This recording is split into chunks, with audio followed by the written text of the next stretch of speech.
प्रिय मंडळींनो, आज आपण देवाच्या वचनाकडे वळूया आणि देवाच्या वचनाकडे वळत असताना जसं की आपणा सगळ्यांना ठाऊक आहे की आपण कशासाठी जमतो, कशासाठी त्याच्यामध्ये रमतो, का बसतो, कशाला बसतो, सगळ्या गोष्टी इथे उल्लेखित आहेत. का बसायचंय, का यायचंय, कशाला यायचंय, किती वेळ बसायचंय, सगळ्या गोष्टी याच्यामध्ये.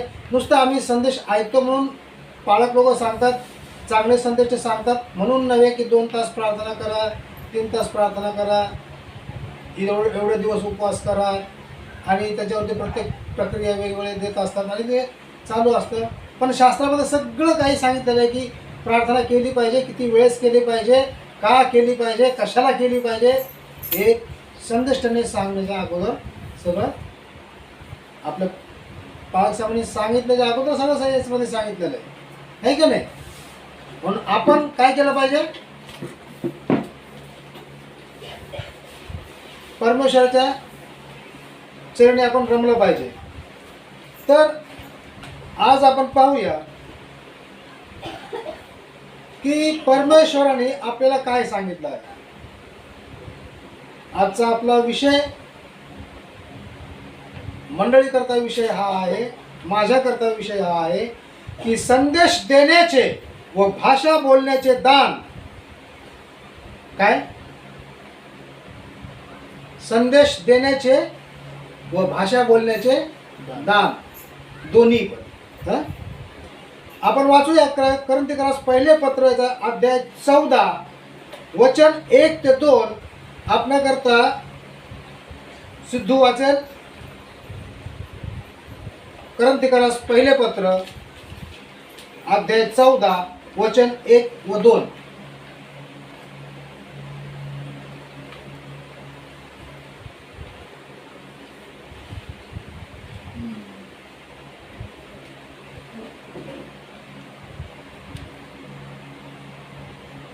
प्रीती हे तुमचे ध्येय असू द्या. तरी आध्यात्मिक दानांची आणि विशेषतः तुम्हाला संदेश देता यावा अशी उत्कंठा बाळगा. कारण भाषा बोलणारा माणसांबरोबर नव्हे तर देवाबरोबर बोलतो, कारण ते माणसाला समजत नाही, तो आत्म्याने गूढ गोष्ट बोलतो. आमेन. हालेलुया. संत पाऊल, परमेश्वराचा प्रेषित पाऊल कोरिन्थ येथील मंडळीस पत्र लिहिताना सांगत आहे की प्रथम तर प्रीती हे तुमचं ध्येय असू द्या. आमचं ध्येय काय पाहिजे? प्रीती. प्रीती. आणि मग आध्यात्मिक दानाविषयी काय? मग आध्यात्मिक दानाविषयी प्रीती. कारण की परमेश्वराचा उद्देश प्रीती करणं आहे. आणि त्याच्यानंतर मग पाऊल सांगत आहे की प्रीती हे तुमचं ध्येय असू द्या, तरी आध्यात्मिक दानाची व विशेषतः तुम्हाला संदेश देता यावा याची उत्कंठा बाळगा. काय बाळगा? कशाची उत्कंठा बाळगा? संदेश देण्याची उत्कंठा बाळगा. कारण भाषा बोलणारा माणसाबरोबर नव्हे तर देवाबरोबर बोलतो, कारण ते माणसाला समजत नाही, तो आत्म्याने गूढ गोष्टी बोलतो. आणि तिसऱ्या वचन सांगत आहे, संदेष्टा हा माणसांना उद्देशून उन्नती, उत्तेजन व सांत्वन ह्याबाबत बोलतो. इथे दोन्हीही परमेश्वराची वरदानं आहेत, परमेश्वराकडून दिलेली आहेत. तर प्रेषित पाऊल, संत पाऊल लिहिताना लोकांना आपल्याला कळकळीचं आव्हान हे करत आहे की आध्यात्मिक दानाविषयी तुम्ही हे मागा की तुम्हाला संदेश देण्याची उत्कंठा बाळगा, तुम्हाला प्रत्येकाला संदेश देता यावा याविषयी तुम्ही देवाजवळ प्रार्थना करा.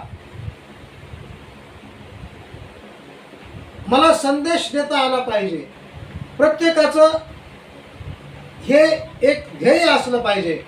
जितकेही आमचे विश्वासू जन आहेत, जितकेही ख्रिस्ती बांधव, ख्रिस्ती बहिणी आहेत, ख्रिस्ती लेकरं आहेत, त्या सर्वांना मी आज उद्देशून सांगतो आणि तोच उद्देश मलाही लागू पडतो. मी त्यातून निराळा नाही. तर माझं ध्येय हे असलं पाहिजे की मला संदेश देता आला पाहिजे. संदेश देता आला पाहिजे. कारण की पवित्र शास्त्र हे पूर्ण संदेश आहे, हे तुम्ही जाणून घ्या. सगळ्यात पहिलं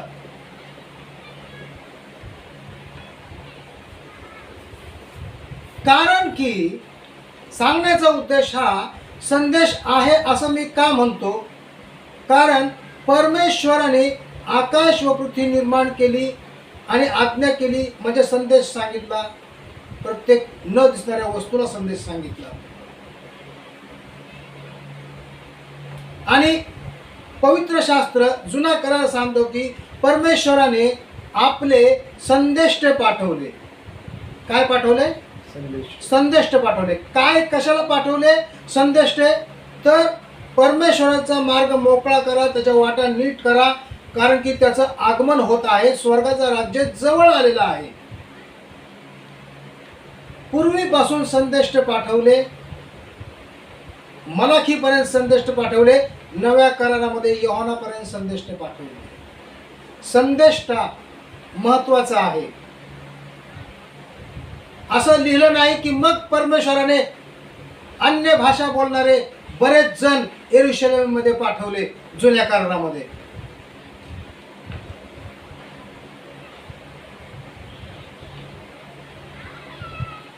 संदेश पाठवले. आम्ही आजपर्यंत आणि आमचे विश्वासणारे आम्ही जे चर्चमध्ये जातो, परमेश्वराच्या मंदिरामध्ये जातो आणि आमची उत्कंठा काय असते? काय बाळगतो आम्ही उत्कंठा? काय असते आमचं ध्येय? की पाळक साहेबांनी संदेश सांगावा. हे पाळक साहेबांची मक्तेदारी आहे. अन्य कोणी बोलू नये, कारण की मला बोलताच येत नाही. म्हणून जर आम्ही म्हटलं, पाळक साहेबांनी जर म्हटलं, प्रत्येक चर्चा पाळक साहेबांविषयी बोलतो. पाळक साहेब जेव्हा म्हणतात की तुम्हाला परमेश्वराविषयी बोलण्याची संधी आहे, तर ज्याला वाटेल त्यांनी येऊन प्रेरित होऊन परमेश्वराविषयी बोलावे. आणि मग मंडळीतले लोक एकमेकाकडे बघत असतात. तू उठतो का मी उठतो, कोण पहिला जाईल. पण तीच गोष्ट जर लग्न लागलं आणि बाहेर बुफे तयार आहे डिनरचा, जेवणाचा, तर लोक वाट बघत नाहीत तू पहिला जातो का मी पहिला जातो. ते दारात उभे असतात. प्रार्थना संपती रे संपती की पहिले लगेच लाईन लावतात. ते त्यांना सांगावं लागत नाही. कारण की प्रत्येक पदार्थ आम्हाला चवीने खायचा असतो. तो संपला नाही पाहिजे, तो मला अगोदर मिळाला पाहिजे. कदाचित गुलाबजामुन संपून जातील, जिलेबी असली जिलेबी संपेल, गोडधोड काही चांगलं असेल तर संपून जाईल, तर मग ते मला तिखट मी खाईन तर माझं गोडतोंड पडणार नाही. सांगण्याचा महत्त्वाचा उद्देश हा आहे की आम्ही जसं धावून त्या जेवणाकडे जातो की त्याच्यामुळे आमची तृप्ती होणार असते, पोटाची तृप्ती होणार असते, आत्म्याची नव्हे. पण जेव्हा आत्म्याची वेळ येते तेव्हा आम्ही एकमेकाकडे पाहत असतो. आणि जसं काय बळजबरीने आम्हाला तिथं बसवलंय चर्चमध्ये, असं वाटतं की पाळक साहेबांनी पण नको तो प्रश्न विचारत असतात. आता काय गरज आहे कोणी काय सांगायची, पाळक साहेबांनीच सांगावं. आम्हाला काय, आम्ही तर ऐकायला बसलो. पाळक साहेबांना चांगलं माहिती आहे. पण तसं होणं नाही. कारण की आमच्या परमेश्वराच्या दासाने त्याने सांगितलं की तुम्हाला संदेश देता आला पाहिजे प्रत्येकाला. कारण की प्रत्येक रांजण नव्या द्राक्षरसाने भरलेला. तो द्राक्षरस प्रभूने सांगितला, ती आज्ञा दिली आहे. देवाने संदेश सांगितलाय त्याला, पाण्याला. तो पाणी सुद्धा रंग बदलून द्राक्षरस झाला. परमेश्वराचे आमच्या प्रभूचे 12चे 12 शिष्य जेव्हा पाठवले आणि मग पवित्र शास्त्र आम्हाला सांगत नाही की येशू ख्रिस्ताने सांगितलं जा आणि यरूशलेममध्ये धुमाकूळ वाजवा, अन्य भाषा बोला, बडबड करा. आणि ते लोक गेले आणि यरूशलेममध्ये काय काय बोलले, सगळं बोलले, सगळ्यांना नवल वाटलं, पण काय बोलले काहीच समजलं नाही. कारण की पवित्र शास्त्र सांगतं की अन्य भाषा बोलणं हे वैयक्तिक आहे, हे वैयक्तिक दान आहे, हे आमच्या उन्नतीसाठी आहे. की जेव्हा मी प्रार्थना करायला बसतो तेव्हा माझ्या मनाने जीवाने प्रार्थना केली पाहिजे, तेव्हा पवित्र आत्मा संचालित होऊन ते आत्म्याचं दान, अन्य भाषेचं दान ते मला देतो, ते माझ्या उन्नतीकरता, माझ्या मुक्ततेकरिता. कारण की मला परमेश्वराबरोबर बोलायचं. आणि जेव्हा मी मंडळीमध्ये उभा राहतो तेव्हा ती भाषा जर मी मंडळीमध्ये तासभर बोललो तर लोकांना नवल वाटेल, पण त्याच्यामध्ये कोणाला बोध घेण्यासारखं काही नसेल. हे कदापि समजू नका की अन्य भाषा बोललो तरच चमत्कार होईल, खचित नाही. संदेशाच्या द्वारे चमत्कार होतात. कारण की संदेश आमच्या परमेश्वराचा आहे, संदेश त्याच्या पुत्राचा आहे.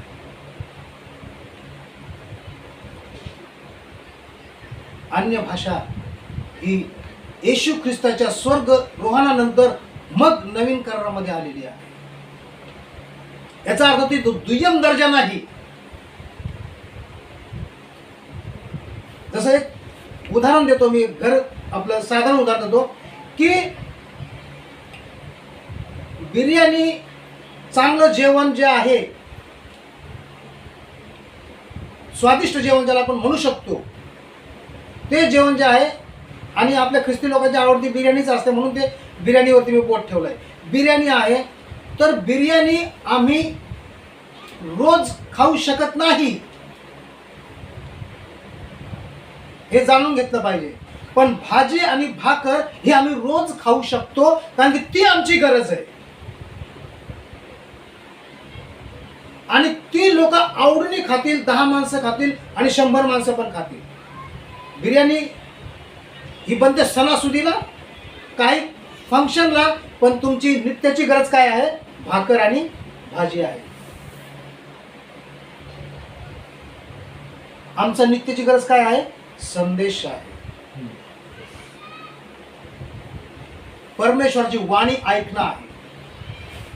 कारण की संदेश देणारा मंडळीचा वाढ करतो, लोकांची वाढ करतो, मंडळी वृद्धी करतो आणि अंतकरण त्यांचे कसे भेदून जातात. कशामुळे? संदेशामुळे.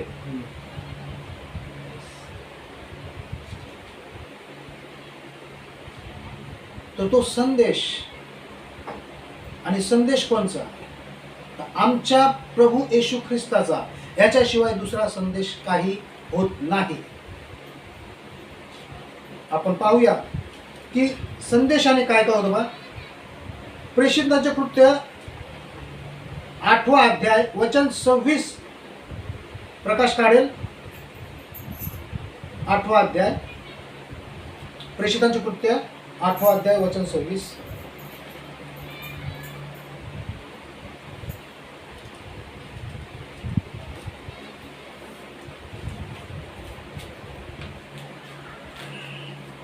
सव्वीस ते किती?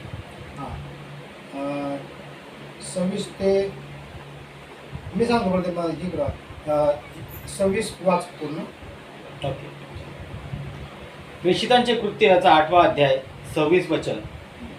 इकडे प्रभूच्या दूताने फिलिपाला म्हटले, उठ, जी वाट यरूशलेमेकडे पासून गज्जाकडे जाते त्या वाटेने दक्षिणेकडे जा, ती ओसाड आहे. मग तो उठला व निघाला, आणि पहा, एक कुशी षंड, कुशी लोकांची राणी कांदके हिचा मोठा अधिकारी होता, व त्याच्या हाती त्याचे सर्व भंडार होते. तो यरूशलेमेस उपासनेसाठी आला होता. तो परत जाताना आपल्या रथात बसून यशिया संदेशाचा ग्रंथ वाचित होता. तेव्हा आत्म्याने फिलिपाला सांगितले, जा त्याचा रथ गाठ. फिलिप धावत गेला आणि त्याने त्याचा यशया संदेष्टाचा ग्रंथ वाचताना ऐकले. त्यावर तो म्हणाला, आपण जे वाचित आहात ते आपल्याला समजते काय? त्याने म्हटले, कोणी मार्ग दाखविल्याखेरीज मला कसे समजणार? बस.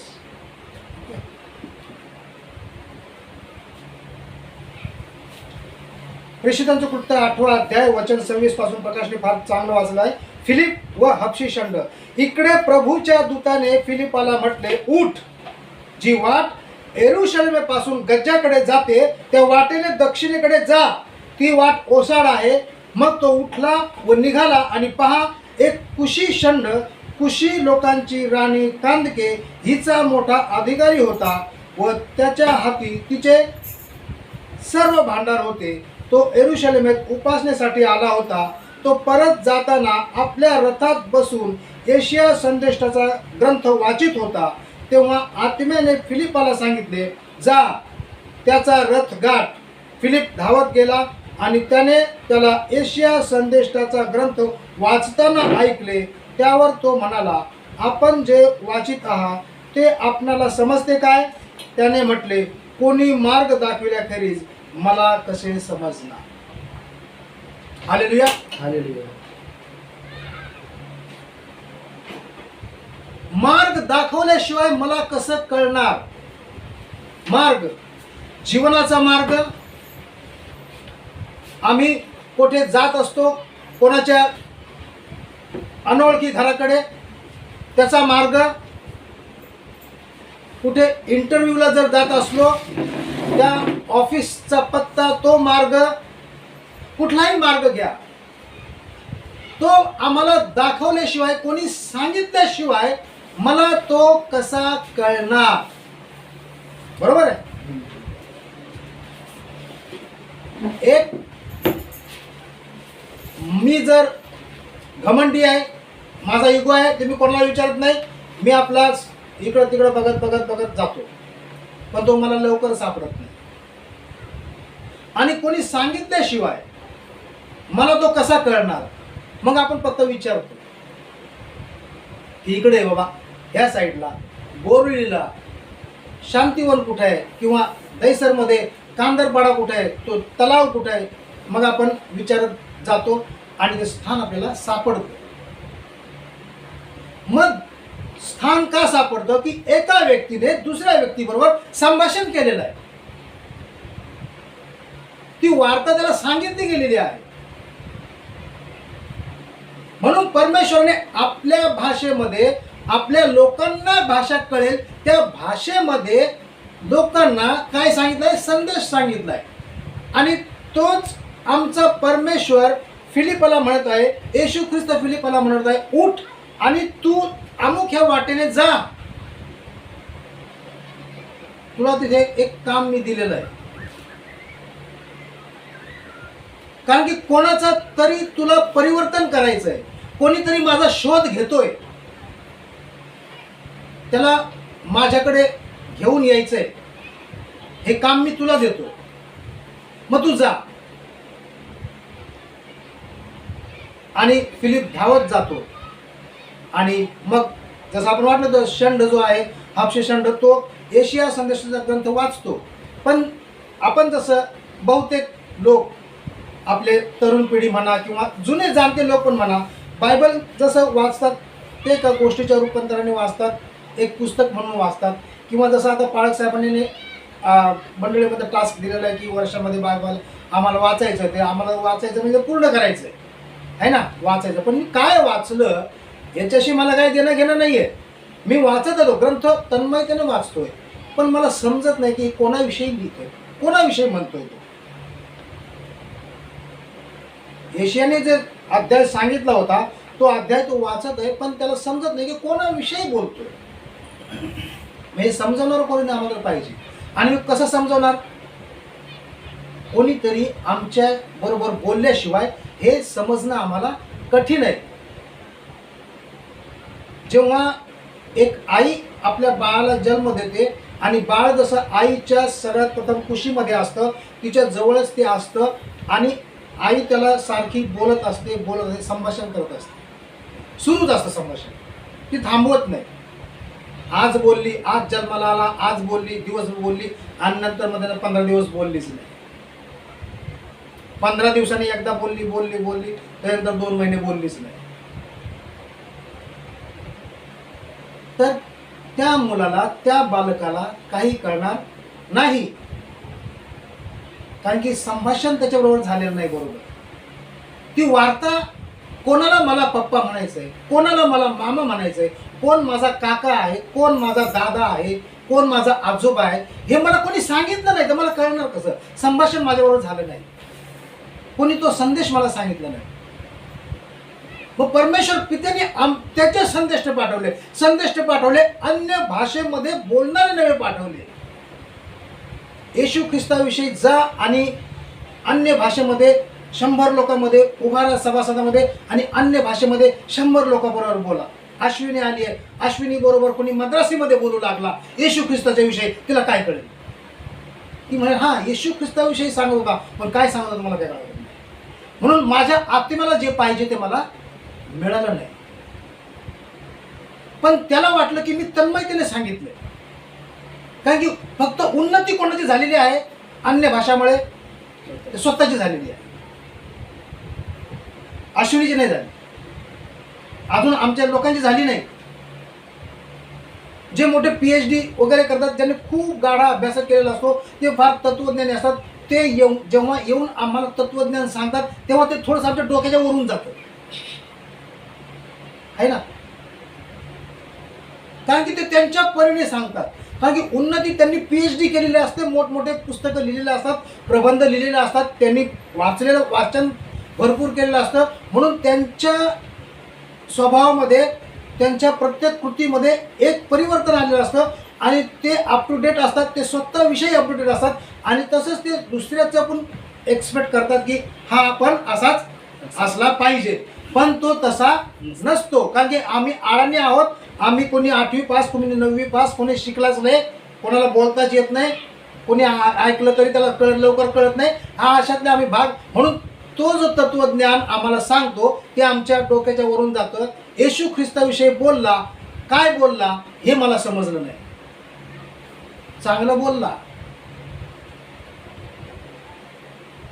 आणि तोच संदेश जेव्हा योहान परमेश्वराचा मार्ग सिद्ध करणारा जेव्हा पुढे येतो आणि साध्या सोप्या सरळ भाषेत सांगतो की परमेश्वराचे मार्ग नीट करा, त्याच्या वाटा मोकळ्या करा, कारण की स्वर्गाचं राज्य जवळ आलेलं आहे, तुमच्या आणि माझ्या भाषेमध्ये सांगतो. आणि लोकांना कळतं की हा मी पाप केलेला आहे, मला पश्चातापाची गरज आहे, आणि हृदय काय होतंय? परिवर्तित होत. आणि मग जेव्हा तसंच इथे जेव्हा फिलिपाने हबशीषंडाला त्या एशियाच्या ग्रंथाचा अर्थ सांगितला की एशिया संदेष्टा कोणाविषयी बोलतो, पुढे आहे, पण एवढं वाचू नये आपण, काय भरपूर याच्यामध्ये वचन आहेत, आपण एवढं वाचत नाही, मी थोडक्यामध्ये आपल्याला सांगतो, वेळ आपल्याला कमी पडतो याच्यामध्ये. तर फिलिप जेव्हा त्याला सांगत आहे आणि जेव्हा षंड त्याला विचारत होते की संदेष्टा कोणाबद्दल सांगत आहे, म्हणजे एशिया संदेष्टा कोणाबद्दल सांगतोय, कोणाबरोबर बोलतोय. मग फिलिप जो पवित्र आत्म्याने परिपूर्ण, तो त्याला समजावत आहे की एशिया कोणाविषयी सांगतो, येशू ख्रिस्ताविषयी. तो आमचा तारणहार आहे, तो आपल्यासाठी वधस्तंभावरती गेला, त्याने आमच्यासाठी दुःख सहन केलं, त्याने सर्व पाप आमचे वाहिले आणि आमच्या पापाच्या क्षमेसाठी तो बलिदान झाला. हे जेव्हा त्यांनी सांगितलं तेव्हा त्याला कळलं आणि मग त्याचं हृदय छिन्न विछिन्न झालं आणि मग तो म्हटला की मग मला बाप्तिस्मा घेण्यास काय हरकत आहे, पहा पाणी मुबलक आहे. कारण की संभाषण, संदेश त्याच्यापर्यंत पोहोचला, हृदयापासून संदेश त्याच्यापर्यंत पोहोचला. म्हणून प्रत्येकाला कोणी ना कोणी समजावणारा असला पाहिजे आणि जो समजावतो तो तन्मयतेने समजावतो, पण त्या समजणाऱ्यांनी पण तेवढंच काय पाहिजे, तत्परता दाखवली पाहिजे. तर तो संदेश आमच्यापर्यंत काय होतो, पोचतो. आणि परमेश्वराने पूर्ण ताकदीने सांगितलेलं आहे. आमचा येशू ख्रिस्तच नवीन करारामध्ये दिलेलं आहे स्पष्ट, की मग येशू मोठ्याने म्हणाला, जो कोणी तहानेला असेल त्यांनी मजकडे यावे, जो कोणी भुकेला असेल त्यांनी मजकडे यावे. मोठ्याने म्हणला, हळूच म्हणाने. पेत्राला बोलला नाही, पेत्र इकडे जरा सांग, जो कोणी तानेला आहे त्यांनी माझ्याकडे, जो भुकेला त्यांनी माझ्याकडे जा. बाकी काय जा. आणि मग पेत्राने 100 लोकात गेला आणि परमेश्वर येशू ख्रिस्त बाबा असा असा बोलतोय, आता तुमच्या लोकांचं बघून घ्या काय. संदेश असा होत नाही ना, कारण की हे दुसऱ्याच्या याच्यामध्ये होतं.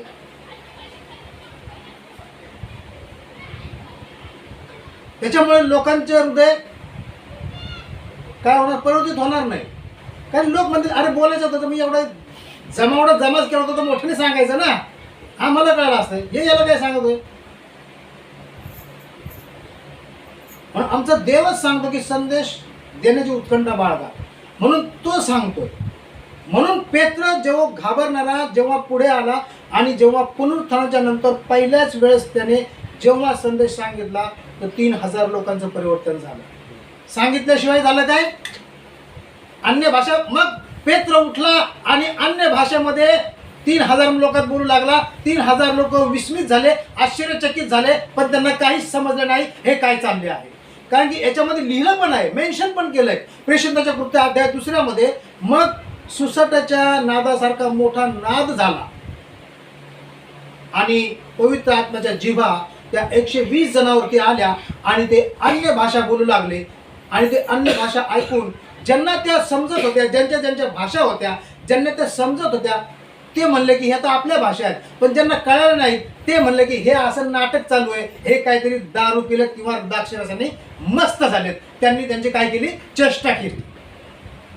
पण मग पेत्र उठला आणि बघितलं की यांना हे अन्य भाषेचं ज्ञान नाही आहे, पण मला हे संदेशाचं दान. मग पेत्र उठला आणि त्यांनी सांगितलं की द्राक्षरसाने मस्त झाले नाहीत, तर हा दिवसाचा पहिला प्रहर आहे, कारण की लिहिलंय की माझा पवित्र आत्म्याचा वर्षा मी प्रत्येकावरती करीन. आणि मग पेत्राने जे भाषण सुरू केलं, जो संदेश सुरू केला, त्याच्यानंतर लोकांचं परिवर्तन झालेलं आहे. अन्य भाषा चांगली आहे, अन्य भाषेचं वरदान चांगलं आहे. मी म्हणतो तसंच की आम्हाला चांगलं पदार्थ रोज बनवता येत नाही, पण आमची रेग्युलरची जी भाजी भाकरी आहे ती आम्ही रोज खातो, कारण की संभाषण आमच्या घरामध्ये रोज होत असतं एक दुसऱ्यांचं. कोणी गप्प बसत नाही. आठवडा जर एकमेकाशी कोणी बोललंच नाही आणि कितीही रुचकर पक्वान्न केलं तर ते खावणार नाही कोणाला. एकाचं तोंड तिकडं, त्याचं तोंड तिकडं, त्याचं तोंड तिकडं होईल आणि त्याची चव पण लागणार नाही. पक्वान्न फार चांगलं आहे, अन्य भाषा फार चांगली आहे, परमेश्वराचं वरदान आहे, पण जर त्याच्यामुळे आमची उन्नती होत नाही कोणाची तर मग म्हणून संदेशाचं दान आम्हा प्रत्येकाला मिळावं ही प्रथम आमची गरज असली पाहिजे. कारण का, याच्यामध्ये परत मी आपल्याला सांगतो, जेव्हा हे तिमिथ्याचे दुसरे पत्र अध्याय 4 वचन 1 व 2, तिमिथ्याला पत्र दुसरे पत्र अध्याय 4 वचन 1 व 2.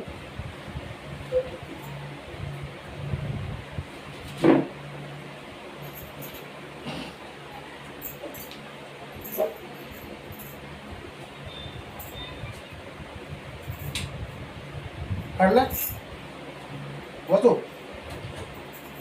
तिमिथ्याला दुसरे पत्र अध्याय 4 1 व 2 वचन आपल्याकरता मी वाचतो. लक्ष देऊन आणि काळजीपूर्वक ऐका.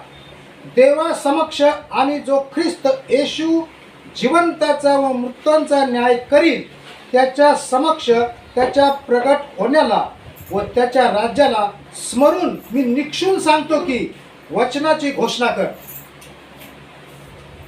सुवेळी अवेळी तयार राहा. सर्व प्रकारच्या सहनशीलतेने व शिक्षणाने दोष दाखवू, निषेध कर व बोध कर.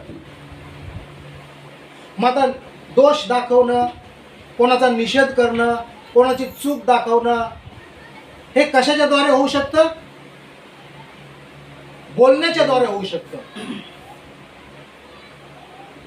मला तुझा दोष दाखवायचा आहे, मला कोणाचा निषेध करायचा आहे, आणि मग ह्या व्यक्तीचा सांगितलं की ह्या व्यक्तीचा निषेध करायचा आहे, मला त्याचा दोष दाखवायचा, तो कुठे चुकला किंवा काय त्याच्यामध्ये बरोबर परिवर्तन नाही आहे. मग मी उठलो, लोकांसमोर उभा राहिलो, लोकांनी त्याला माझ्या समोर आणलं आणि मग मी गुडघ्यावर टेकलो आणि प्रार्थना करू लागलो. मी त्याला काहीच बोललो नाही आणि अन्य भाषामध्ये मी प्रार्थना केली. तर त्याची इच्छा, लोकांची उत्कंठा तर राहणार की काय होते. आणि मग मी उठलो, प्रार्थना करून उठलो, अन्य भाषामध्ये प्रार्थना केली, मोठ्याने प्रार्थना केली आणि मग त्याला सांगितलं जा. पण त्याचा जो दोष भावना आहे, त्याचं जे पाप आहे ते तसंच राहिलं, ते प्रगट झालं नाही. जर मी बोललो असतो तर त्याला पश्चाताप झाला असता. कारण की याच्यामध्ये स्पष्ट लिहिलेलं आहे पवित्र शास्त्रामध्ये, याच्यामध्येच तिमोथेमध्येच लिहिलेलं आहे की संदेश जो आहे आणि जी अन्य भाषा जी आहे, अन्य भाषा जी आहे, परमेश्वराने जे वरदान अन्य भाषेचं दिलेलं आहे, ती अन्य भाषा ती विश्वास न ठेवणाऱ्यांसाठी चिन्ह दाखल आहे. काय कशासाठी येतील? विश्वास न ठेवणाऱ्यांसाठी चिन्ह दाखल आहे अन्य भाषा. आणि संदेश विश्वास ठेवणाऱ्यांसाठी आहे, विश्वास न ठेवणाऱ्यांसाठी नाही. कारण की आम्ही आता हे जे ग्रुप जर जमा झालाय आणि आमची प्रार्थना सुरू आहे, पवित्र शास्त्रामधून सांगतो आमची प्रार्थना सुरू आहे, आणि जसं प्रेषितांच्या कृत्यामध्ये लिहिलं की ते अन्य भाषा बोलू लागले आणि आम्ही प्रत्येक जण अन्य भाषामध्ये बोलू लागलो, अन्य भाषा बोलू लागलो, खूप बोललो, आत्मीयतेने बोललो, तन्मयतेने बोललो, सगळे बोललो. आणि ज्या व्यक्तीला आतमध्ये एखादा व्यक्ती आला आणि त्याला स्वीकार करायचा आहे किंवा रस्त्याने तो चालला, तर आमची ती बडबड पाहून ते म्हणजे काय हे व्यर्थ बडबड करत आहे, काय काय चालू यांचं, ते त्याला कळणार नाही आणि तो आपल्याला येड्यात काढेल. कारण की त्यांना ठाऊक नाही की हा आत्मिक माणूस आहे, हा परमेश्वराबरोबर डायरेक्ट बोलतो, हे त्याला कनेक्ट होणार नाही. त्याला कनेक्ट पाहिजे, आम्ही त्याच्याशी संभाषण केलं पाहिजे, आम्ही त्याला परमेश्वराचा मार्ग दाखवला पाहिजे. हे लिहिलं इथे. आम्ही त्याचे दोष दाखवले पाहिजेत. आम्ही त्याचे दोष दाखवू शकतो की आम्ही जेव्हा संदेश ऐकतो पाळक साहेबांचा आणि मग आम्ही काही काही वेळेस बोलतो, अरे पाळक साहेबांना माझ्याविषयीच बोलत होते, मी गेलो नाही ना 2 रविवार, तर पाळक साहेबांनी मला बोललो, तेच मला बोललो, लोग आते नहीं है, काम पे आते, उनका काम रहता है तभी आते, हे मला बोलले पाळक साहेब. जसं आम्ही चर्चमध्ये होतो, कल्याणला जेव्हा होतो, पाळक साहेब होते, ते बोलत होते. मग वरती असे जण काय बसले होते की ते उठले आणि खाली आले की हा आमच्याविषयीच बोलतो. ते लागलं त्यांच्या जीवाला. काय ते संभाषण झोंबतं, ते कानामध्ये घुसतं आपल्या. कारण की त्याची आणि माझी भाषा काय आहे, एक आहे. परमेश्वर आणि मी काय आहे, एक आहोत. तो जो संभाषण करेल तो माझ्या भाषेमध्ये करील. येशू ख्रिस्त, मी मराठी बोलत आहे तर येशू ख्रिस्त माझ्याबरोबर मराठीतच बोलणार. तो कशाला मला पंजाबीमध्ये येऊन सटेनाल की कर रहा है यहाँ पर असं तर काय बोलणार नाही. त्याला माहिती आहे याला येत नाही. मग मी याला काही बोललो तर भाषेत बाबा येशू ख्रिस्त तर आला पण माझ्या भाषेत नाही बोलला, बोलत होता पंजाबी भाषेमध्ये, ती मला समजत नाही. की करण लागा आया की हो रे, असं पण नाही चाललं. माझी भाषा परमेश्वराला येते. पण जेव्हा आम्ही सर्व एक होऊ तेव्हा एकच भाषा परमेश्वराची भाषा असेल आणि ती सगळ्यांना येईल. कारण की त्याचा संदेश महत्वाचा आहे. आता आम्ही जिवंत आहोत, पृथ्वी तलावरती सगळे पांगलेलो आहोत की भाषेचा घोटाळा कोणी केलेला आहे? परमेश्वराने केलेला आहे ना. एकच भाषा असती तर आज फार विचित्र असतं सगळं. परमेश्वराला सगळं ज्ञान आहे, म्हणून जे भाषा त्यांनी सगळी भाषा केली आहे आणि एकही भाषा अर्थरहित नाही. मग ती साऊथ आफ्रिकेमध्ये जंगली लोकांची असो, आदिवासी लोकांची असो, कोणी आदिमानव असो, जे कपडे घालत नाहीत ते असो, त्यांची भाषा talk talk talk talk talk जे काही करतात ती पण त्याला एक अर्थ आहे. परमेश्वर त्यांच्या भाषेत पण त्यांना बोलण्याला सज्ज आहे. कारण निर्माण कोणी केलंय? परमेश्वरच केलंय. भाषा कोणी दिली आहे? त्यांनीच दिली. मग ह्या भाषेमध्ये बोलतो, मग त्या भाषेमध्येच येशू ख्रिस्ताला उत्तर देईल. पण त्याची भाषा आम्हाला येणार नाही. आम्हाला आमची भाषा लागते. परमेश्वर ती भाषा माझ्याबरोबर बोलणार नाही, जंगली लोकांची भाषा माझ्याबरोबर बोलणार नाही, कारण त्याला माहिती मला येणार नाही. मग माझ्या भाषेत बोलेल. समजावणारा तो आहे, सांगणारा तो आहे, संदेश देणारा तो आहे. पूर्ण पवित्र शास्त्र त्याने संदेशाद्वारे सांगितलं. एलिया, अलिशा, अब्राहम, याकोब, योसेफ, दानियल, एस्तेर, रूथ, कितीतरी नावं अशी घेतली. तर हे जे सगळे आहेत हे कसे त्या प्रांतामध्ये राहून ती भाषा बोलून लोकांना त्यांनी प्रबोधित केलेलं आहे. आता मोशे 15-20 लाखाचं लोकांचं नेतृत्व करत होता. मग मोशे कोणची तरी भाषा बोलत होता आणि त्याला आरोन सपोर्ट करत होता आणि आरोन लोकांना सांगत होता, असं नव्हतं. त्यांचीच भाषा. संदेश जर त्याच्यामधून निर्माण केलाय तर भाषा कोणची असणार आहे? तीच असणार आहे. तुला समजेल ती असणार आहे. मी मराठी एकदम बोलतोय तर मला संदेशटा परमेश्वर मला त्या हिशोबातच देईल की जे माझ्या अंतःकरणाला भिडेल.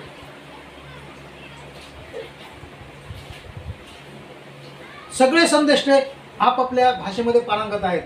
बेनिहीन पाळक साहेब आहेत, ते बिशप मारमारी, ते पण चांगले. इमॅन्युएल, ते पण छान संदेश सांगतात. बिली ग्रॅम पराकोटीचा संदेश आहेत. 80-90 हजार ज्यांच्या सभेला एकत्र येऊ शकतात, कारण की ती भाषा पकड आहे त्यांची ना, संवाद साधण्याची पकड आहे त्या भाषेवरती, म्हणून तर लोक जमा होतात. परमेश्वराचं वचन साध्या आणि सोप्या भाषेमध्ये जो सांगतो, पकड त्यांनी निर्माण होते. नाही तर कितीही तत्वज्ञानाच्या गोष्टी केल्या तरी आम्हाला ते पटणार नाही. जेव्हा संदेष्टा म्हणेल, अहो सापाच्या पिल्लांनो, तुम्हाला हे भय कसं काय, तुम्ही कसं काय मागे फिरला, तेव्हा कळलं त्याला की हे सापाचे पिल्ल आहे. आणि ते वळाले बाप्तिस्मा घ्यायला. मग वळाले शिपाई बाप्तिस्मा घ्यायला. मग जे जारकर्मी होते ते वळाले बाप्तिस्मा घ्यायला. काय की परमेश्वराने संदेश पाठवला, त्यांच्यामधून त्यांच्या भाषेचा संदेश पाठवला की परमेश्वराचा मार्ग नीट करा. मग परमेश्वराचा मार्ग नीट करणारा कसा पाहिजे? त्याच्यासारखाच पाहिजे, त्यांच्यामधलाच पाहिजे. तुमच्यामधून मी एक संदेष्टा उभा करीन. मोशेच्या जुन्या करारामध्ये मोशेने सांगितलेलं आहे, परमेश्वराने सांगितलं की तुझ्यामधून मी एक संदेष्टा उभा करीन. कोण उभा केला? येशू ख्रिस्त.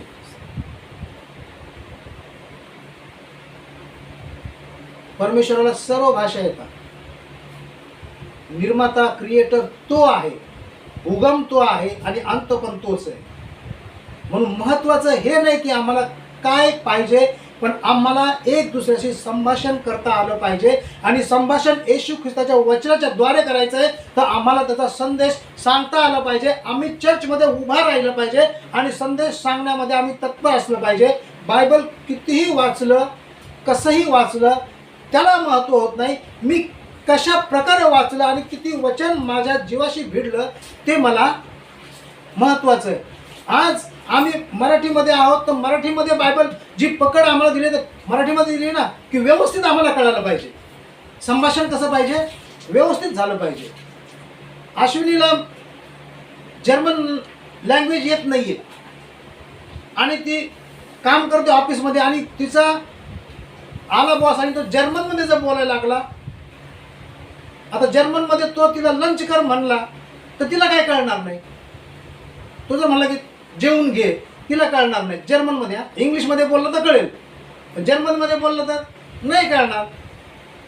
ती आपलं तशीच काम करीत राहील, सुरू राहील तिचं. मग तो परत येईल, परत बोलेल का नाही जेवली, पण जर्मन भाषेत. तिला परत काय सांगतो, मशीन माझं काम अजून झालं नाही म्हणून मला बोलतोय, म्हणून आपण फटाफटा फटाफटा करतो. नाही, संभाषण व्यवस्थित नाही होणार, देवाणघेवाण व्यवस्थित होणार नाही. देवाणघेवाण व्यवस्थित पाहिजे. आम्हाला प्रार्थना केली पाहिजे आम्ही की आम्हाला संदेशाचं दान मिळालं पाहिजे. आपण अन्य भाषेविषयी नंतर बोलूया. आज आम्हाला काय पाहिजे, संदेश पाहिजे. आणि संदेश, आणि आज जगामध्ये काय सुरू आहे, जो तो काय करतोय,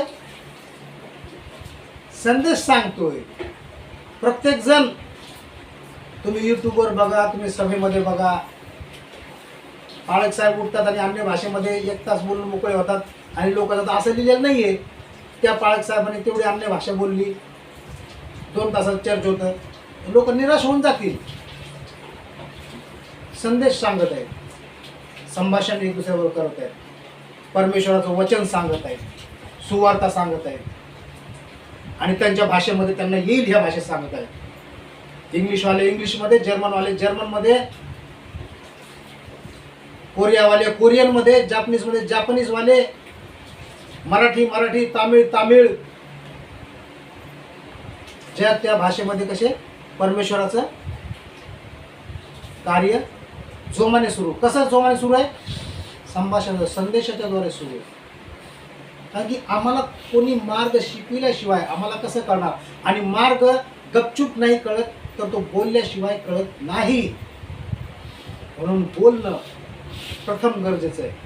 आणि प्रथम बोलायचं असेल तर परमेश्वराशी बोला की मला तुझ्याशी बोलायचं, तुझं मला ऐकायचं. मग परमेश्वर ऐकेल, आणि मग परमेश्वर आपल्याला सांगितलं बोलायला सुरुवात करेल. मग आम्ही लोकांना बोलू. हालेलुया.